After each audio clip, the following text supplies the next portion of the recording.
fitted together with a precision better than the finest watch, carrying all the equipment needed for propulsion, guidance, control, communications, food, and survival, on an untried mission to an unknown celestial body, and then return it safely to Earth, re-entering the atmosphere at speeds of over 25,000 miles per hour, causing heat about half that on the temperature of the sun, almost as hot as it is here today, and do all this, and do all this, and do it right, and do it first before this decade is out, then we must be bold.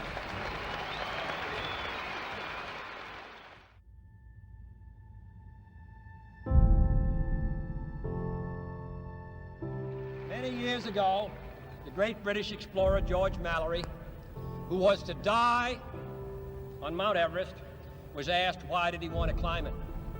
He said, because it is there. Well, space is there, and we're going to climb it. And the moon and the planets are there, and new hopes for knowledge and peace are there.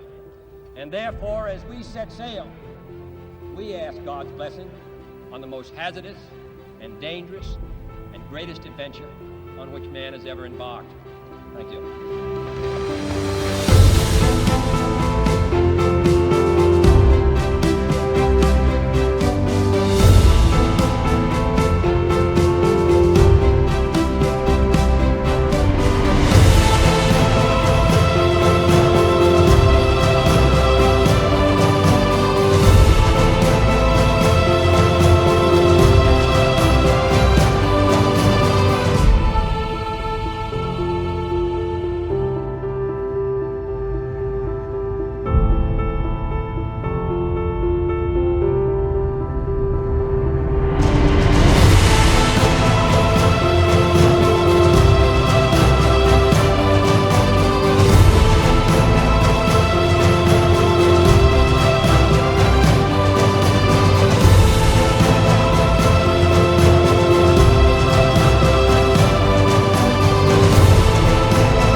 And defend the Constitution of the United States.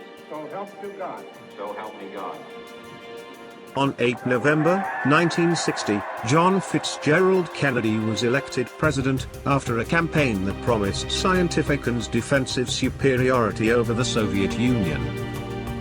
Up to the election, Kennedy had been speaking out against the missile gap that he and many other senators felt had developed between the Soviets and Americans due mostly to the inaction of President Eisenhower. Beyond military might, Kennedy used aerospace technology as a symbol of national prestige.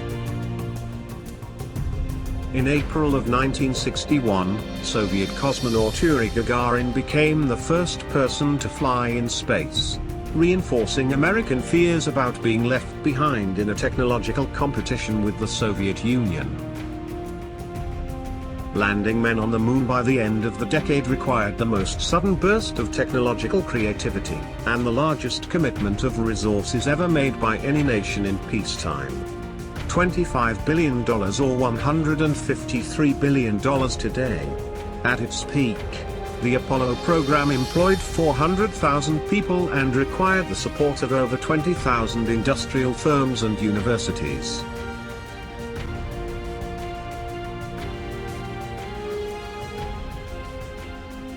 Initially designated AS-204, was the first manned mission of the United States Apollo program. Planned as the first low Earth orbital test of the Apollo Command and Service Module, to launch on February 21, 1967. the mission never flew. A cabin fire during a launch rehearsal test killed all 3 crew members. Command pilot Virgil Grissom, senior pilot Ed White, and pilot Roger B. Chaffee, and destroyed the command module. The name Apollo 1, chosen by the crew, was made official by NASA in their honor after the fire.